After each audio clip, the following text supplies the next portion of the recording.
بسم اللہ الرحمن الرحیم۔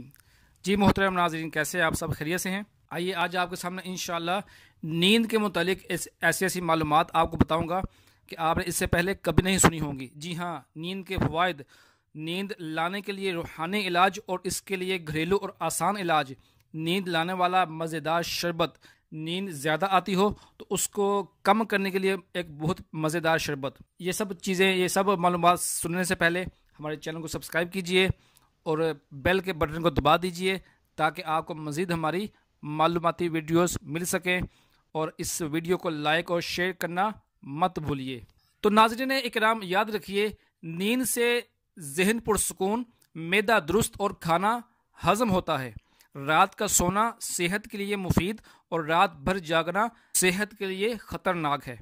رات جاگتے رہنے سے بدن میں خشکی، بدہضمی، دماغ کی کمزوری اور عقل میں کمی آتی اور بعض اوقات آدمی پاگل ہو جاتا ہے۔ جو لوگ دن کو زیادہ سوتے ہیں ان کے متعلق ابو علی سینا کا قول ہے کہ دن کو زیادہ سونا سوئے ہوئے امراض کو جگانا، دل کو سخت کرتا اور رنگ کو خراب کرتا ہے۔ البتہ رات کو عبادت کرنے والوں کے لیے دوپہر کے کھانے کے بعد تھوڑی دیر آرام کرنا، قیلولہ کرنا، یہ سنت مبارکہ بھی ہے اور صحت کے لیے مفید بھی ہے۔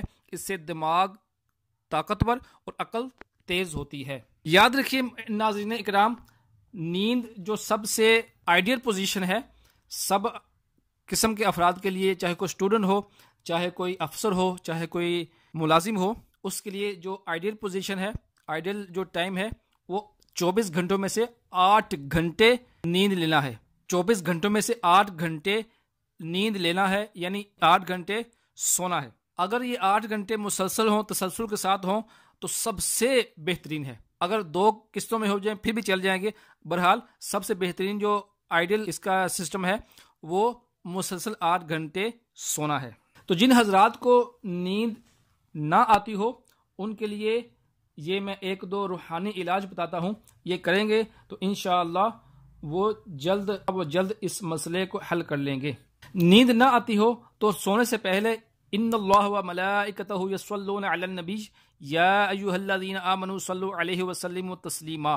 قرآن پاک کی آیت پڑھیے اور پھر اس کے بعد درود پاک بھی پڑھ لیجئے، انشاءاللہ نیند آ جائے گی۔ نیند نہ آتی ہو تو پارہ 30 سورۃ النبا کی آیت نمبر 9 وَجَعَلْنَا نَوْمَكُمْ سُبَاتًا، یعنی اور تمہاری نیند کو آرام کیا، بار بار پڑھیے، انشاءاللہ جلدی نیند آ جائے گی۔ نیند نہ آتی ہو تو سونے سے پہلے اول آخر درود پاک کے ساتھ کم از کم 3 بار یہ پڑھیے، لا الہ الا هو الحق المبین، یعنی کوئی معبود نہیں مگر وہ اللہ سب سے سچا اور ظاہر۔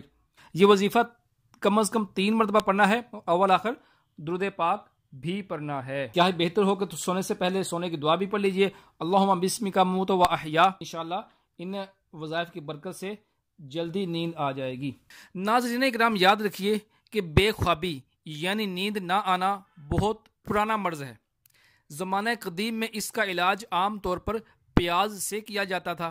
جس کو نیند نہ آتی ہو وہ یا تو کچی پیاز چبا کر کھا لے یا ابلی ہوئی پیاز گرم دودھ میں ڈال کر استعمال کرے، انشاءاللہ عز و جل خوب نیند آئے گی۔ اور جو مرد حضرات ہیں وہ صبح جب اٹھیں تو اچھی طرح منہ سے بدبو ختم کر کے پھر مسجد میں نماز پڑھنے کے لیے جائیں، کہ مسجد میں نماز پڑھنے کے لیے جانے سے پہلے منہ کی بدبو ختم کرنا یہ بہت ضروری ہے۔ آئیے محترم ناظرین، اگر آپ کو نیند نہیں آتی یا بہت کم آتی ہے تو بستر پر سونے کے لیے چلے جاتے ہیں تو کئی گھنٹے نیند آتی نہیں ہے، تو اس کے لیے آپ کو ایک مزیدار قسم کا شربت بتاتا ہوں۔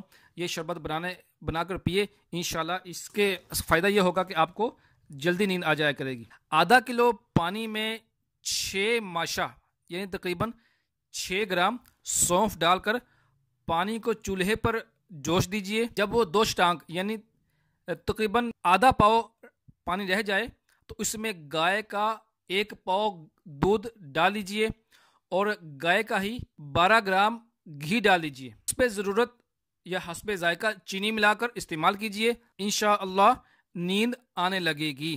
اب وہ حضرات جن کو نیند زیادہ آتی ہے ان کے لیے ایک مزیدار شربت وہ بھی سن لیجئے کہ روزانہ صبح نہار منہ یعنی بالکل خالی پیٹ نیم گرم پانی کے گلاس میں 1 چمچ شہد گھول کر اس میں آدھا لیمو نچوڑ کر پی لیجئے۔